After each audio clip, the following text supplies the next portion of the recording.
Hello, everybody, and welcome back to the HerStoryTV and the HerStory podcast. This is Getrude Matshe here in beautiful Melbourne, Australia.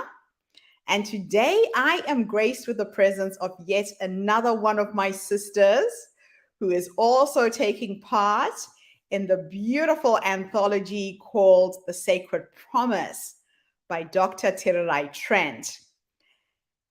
Sandy, welcome to our tribe. Please tell everybody your full name, where you're based, how old you are, and share your magical story with us today.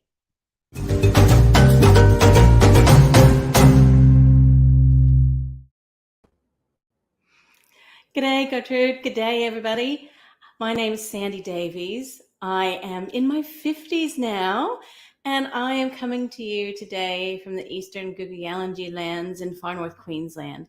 So just a quick shout out to honor and acknowledge all elders past, present, and emerging on this beautiful bit of paradise where I live here, right up in the top upper reaches of far north Queensland in Australia. So I'm just south of the Daintree River. So I live on the edge of the Daintree rainforest where it meets the beautiful fringing reefs of the Great Barrier Reef. And it is just so far from any life I ever imagined when I was growing up in rural Kansas. I grew up in such a little farm town, and I always knew I had a yearning for more, but I never expected that more would actually bring me to Australia, which it did. And we've all been through trials and heartbreaks and had to overcome adversity. And my chapter in Sacred Promise is titled Ad Astra per Aspera, because Kansas, where I was born, the state motto is Ad Astra per Aspera, which is Latin for to the stars through difficulties. But I decided this morning, I just wanted to tell maybe a little bit more, something that's beyond the adversities and the difficulties that I've overcome in my life, and talk about a moment that happened to us in 2011.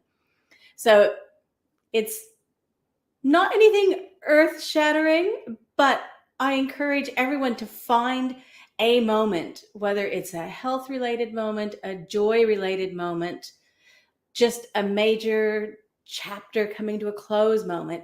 And from that moment on, make everything a bonus. So for us, ever since 2011, we have steadfastly claimed that everything in life past that moment is just simply a gift.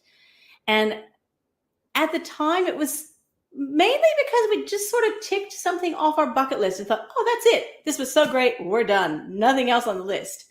What we didn't realize was that event, which was actually a Jimmy Buffett concert. That's why I said it's maybe a little bit shallow, but hey, sometimes those pivotal moments don't have to be based around something full of absolute significance. So for us, I had been a diehard Parrot Head when I immigrated to Australia. So Parrot Head is a Jimmy Buffett fan. So Jimmy Buffett is a singer-songwriter from the 70s. And a lot of his ethos, I suppose, is about living the life that you love, casting aside any doubts, any fears, and leaping into the now. And when we went to his concert in 2011 at the Sydney Opera House, it was his first return to Australia in 20 years. We ended up with tickets on the front row, and it was the most amazing day. There were parrot heads from all across Australia that arrived in color and loud and Larry outfits and just converged on the Opera House. And tourists and things were looking around with a bit of a perplexed look. And we enjoyed that night so much that we just decided every moment after that was going to be a gift. And it's so liberating. Once you open up and let go of all those pressures and outside concerns and just accept every moment as a gift, there's just nowhere else to go but up. It's been the best journey ever.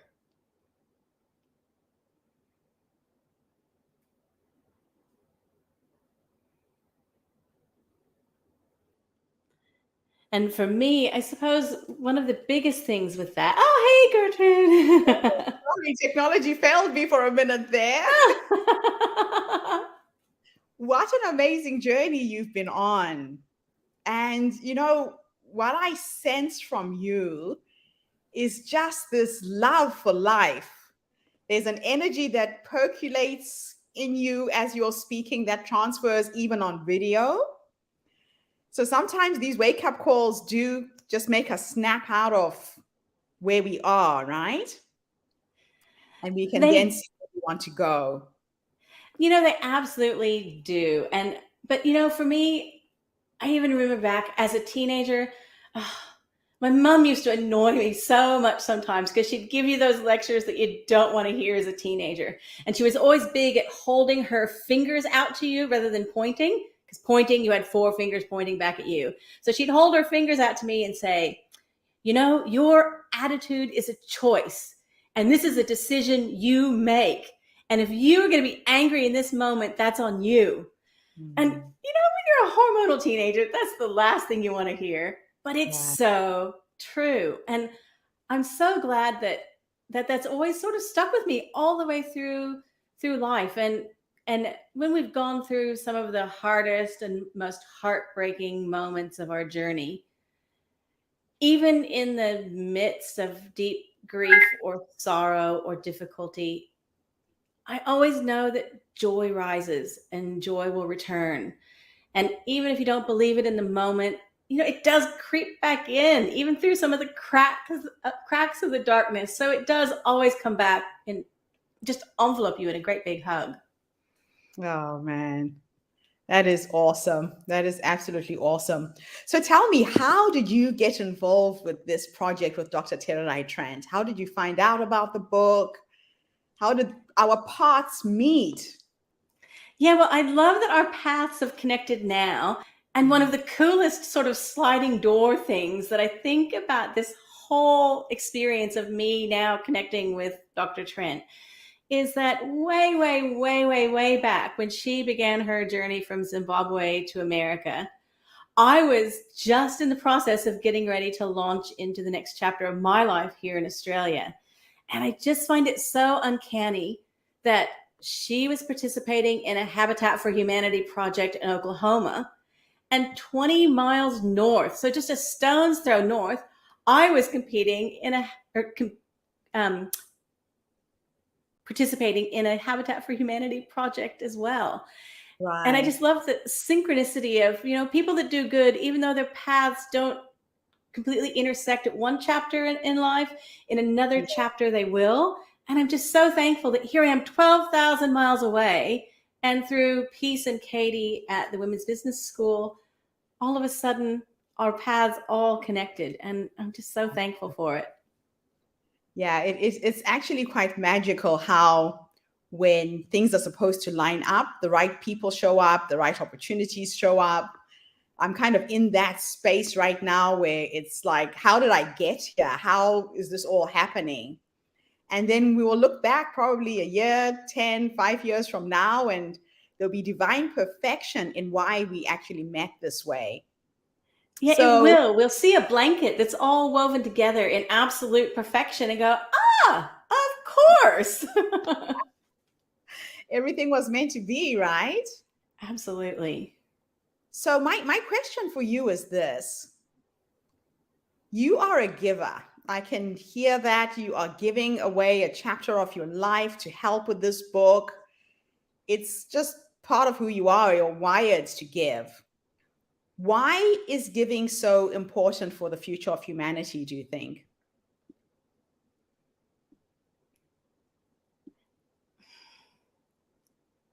There's so many things right now in humanity that we're all looking at with almost a sense of despair. And if we don't give and share joy, despair or the negative things that are happening will win. And I think when there is just, a collaboration of positive power and strength and support and just that whole thing of, if you have already climbed one part of the mountain and someone else is struggling, you are weak unless you extend your hand down and you help the next person up as well, because the people that helped us up didn't ask anything from us in return, but it was implied that we would pay it forward as well. It's all connected on a beautiful chain of humanity. Yes. Yeah. That's absolutely beautiful. Absolutely inspiring. And can you think of a story in your life when someone gave to you that really changed your life? So once again, I hate to focus on things that maybe seem a little bit shallow. However, I've only just had a bit of an aha moment just recently. In the little town where I was in high school, there were two wealthy ladies that had infinite funds. So they would pop off to Bali for the summer and they would bring a container back and have a clothing store then through the rest of the year. And the clothing was so much more than anything my mother or I could afford. But my mother wrote their insurance policies for their business. So we'd often go in and look at the fashions, or we'd be invited to events where they would show it off. But we could never afford anything. If we were at something where there was an obligation to sort of buy, we'd just buy the cheapest pair of earrings or something affordable. And I never realized that those women were singing opportunities for me and my spirit and paving part of the way for me to soar, because they put me onto, in the nearest city, Wichita, what was called the Junior League. And it was when all the wealthy women who had wardrobes for every season would donate their wardrobes in full every year to this Junior League. Right. And the Junior League board would pick young women with potential and help them have clothes that they could interview for scholarships or interview for jobs or interview for fellowships after college and that sort of thing. Those ladies would donate their clothes to the Junior League with my name on them. And when I went for my fellowship interview amongst 24, I'd worked my way through 24,000 other applicants down to the top 20 for physical interviews. I went in, I was the only poor kid. There were all these other people in these amazing name brand clothes. And here was this poor girl that didn't look any different to any of those other women and boys, because I had been gifted the clothing by the Junior League. And I'm not saying that we need to have that look of affluence, but back then you still had to at least have that look of success, you know, and not a cheap threadbare suit to actually make it through those interview panels. And if those ladies in that shop in my little town hadn't put me forward to the Junior League, I wouldn't have been the final victor in the fellowship that brought me to Australia and put me on this life-changing path. Wow. That's an amazing ripple effect. Just one little link in a chain. And a lot of times we don't see it when we're going into these situations. We can only see it in retrospect, right? Yeah. Well, and that's because I've only just realized this in my 50s, looking back and thinking, oh my goodness, because I've always been so, I guess, poo-pooey about, I don't think you need name brand clothes and I don't think you need anything fancy, and all you need is your, you know, inner spark. But unfortunately, some of that real world stuff means sometimes you have to dress up your spark for people in maybe positions of power to acknowledge it. So at least I had that. I love it. Absolutely love it. So why is giving so important for the future of humanity, do you think? If we don't give, we die. Like the best of society and the goodness of society will not perpetuate if we aren't feeding it. Like we can't feed the beast. We have to feed the hero. Oh, I like that. That's a really interesting perspective. Yeah, my grandmother used to say that when you give to someone else, you're giving to yourself, and that it comes back tenfold, but not from the person you've helped, but in very unexpected ways. Absolutely. And yeah, and my mom was always the same. She always said, you know, if you did good and you did right by your moral compass, then everything else, like in business, especially because in business, there's so many things that I never expected to be pushed into situations where other people would expect me to do wrong under the guise of business is business. And I always revert back to, my mom was so adamant that if you do right, even if you can't see the capacity to put food on your table at the end of the week, yes, if you do right, it will appear. Well, yeah. Oh, that's beautiful. That's a really beautiful message to end our interview today. It is such an honor to finally meet you. I am so excited to be able to share with my community all of these beautiful, magical women who are taking part in this anthology. We are going to be changing so many young women's lives by contributing these chapters to this book. And a big thank you to Dr. Getrude Trent for giving us this opportunity to serve. I feel humbled to be in her presence.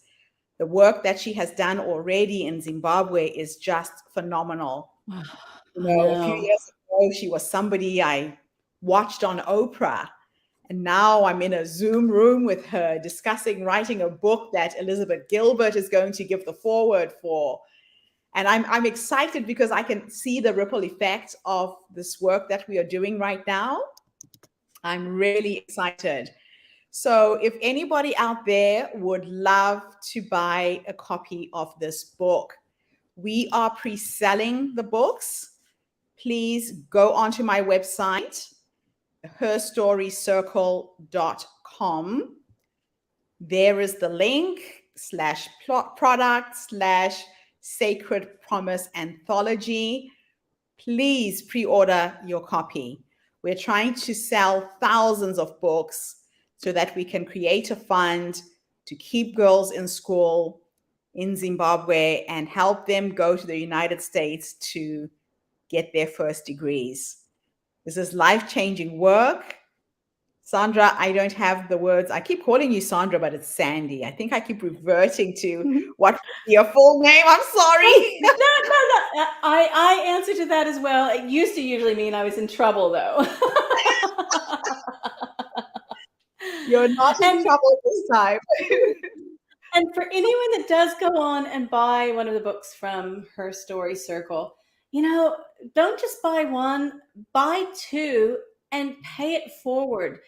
Gift this book to someone young that has that inner spark and is just needing a little bit of extra hug and love and encouragement to start to rise and spread her wings, because this is going to be a powerful book. Yeah, I would say buy one for yourself, buy one for someone you love, and buy one for someone who needs inspiring. Yes, absolutely. All of these stories, all 36 of these women have amazing, phenomenal life stories to share. So I will be back again tomorrow with yet another Sacred Promise anthology author. Sandy Davies, it's been an absolute pleasure to meet you finally, and thank you for contributing to the Her Story Online Summit yesterday. So you've been really busy getting yourself out there. Thank you for sharing your stories with us. It was a pleasure. Together we rise. So we have another author listening in on Facebook. Terry, lovely to see you again. Terry! Of my Sacred Promise sisters. Yeah. I'm looking forward to interviewing you as well and getting to know you. And again, Dr. Getrude Trent, words cannot express our gratitude for us to be able to serve in this way. Bye for now, everybody. Wonderful. Thank you so much, Sandy. Have a fantastic Thank you. Bye.